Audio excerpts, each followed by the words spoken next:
सन 2014 के बाद गृह मंत्री बनने के बाद ये आप ही के कार्यकाल में संभव हुआ कि बरसों से चली आ रही थी हमारी एक मांग बॉर्डर बंकर, सीमावर्ती क्षेत्र में बंकर बनाने, वो आप ही के आदेश अनुसार हो पाया। गृह मंत्री के रूप में आप ही के कार्यकाल में पशु बीमा बढ़ा दिया गया और लंबे समय से चला आ रहा भेदभाव आरक्षण को लेकर समाप्त हुआ। 4% आरक्षण इस अंतर्राष्ट्रीय सीमा पर रहने वाले लोगों को प्राप्त हुआ। गत सरकारों ने वो एलओसी में दे रखा था, क्योंकि वोट बैंक की राजनीति से मजबूर होकर के उन्होंने युवाओं के बीच में भेद प्राप्त किया, सीमा के एक हिस्से और दूसरे हिस्से के बीच में भेद प्राप्त किया। आपने उसको गृह मंत्री के रूप में समाप्त किया और आप ही के गृह मंत्री के दौरान एक दौरे में आपने घोषणा की बॉर्डर बटालियंस गठित करने की, और वो क्रम शुरू हुआ।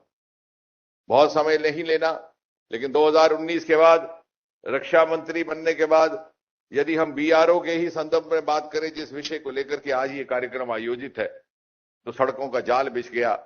सीमा तक, जीरो लाइन तक आज बीआरओ के द्वारा सड़कों का निर्माण हो चुका है।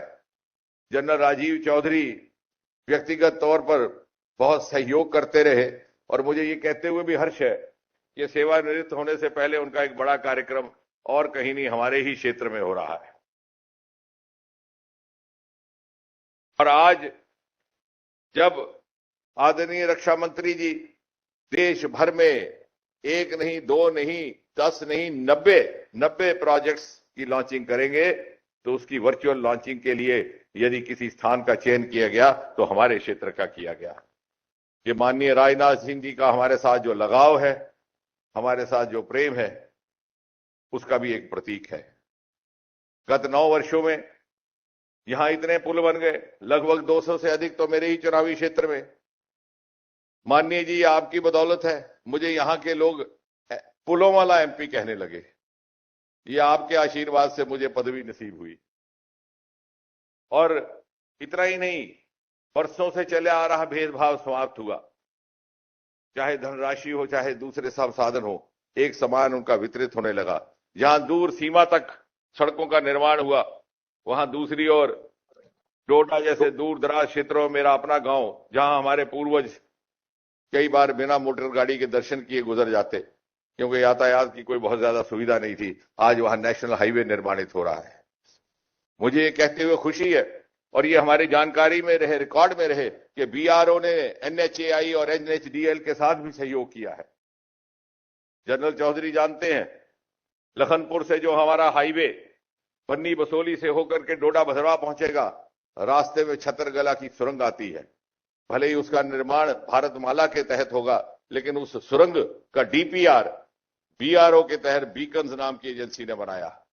अर्थात आपने एनएचएआई का भी सहयोग किया, दूसरी एजेंसियों का भी सहयोग किया। आज जहां हम खड़े हैं, यहां से एक्सप्रेस कॉरिडोर होकर के गुजर रहा है। 3 नेशनल हाईवे इस सारे क्षेत्र में। और बहुत ज्यादा बात ना कहते हुए, क्योंकि इस समय हम आपकी बात सुनने को मुंतजिर है, मैं अंत में केवल यही कहूंगा कि जहां बीआरओ के माध्यम से प्राप्त हुई नेमतों के कारण हम आपको अपना मुहाफिज समझते हैं, वहां सीमा पर एक सुरक्षित वातावरण जिस प्रकार का पैदा हुआ है, हम आपको अपना संरक्षक भी मानते हैं, गार्डियन भी मानते हैं। और वो कहते हैं कि उस मुल्क की सरहद को कोई छू नहीं सकता जिस मुल्क की सरहद की निगहबान है प्रधानमंत्री मोदी, और जिस मुल्क के रक्षा मंत्री हैं आदरणीय राजनाथ सिंह जी।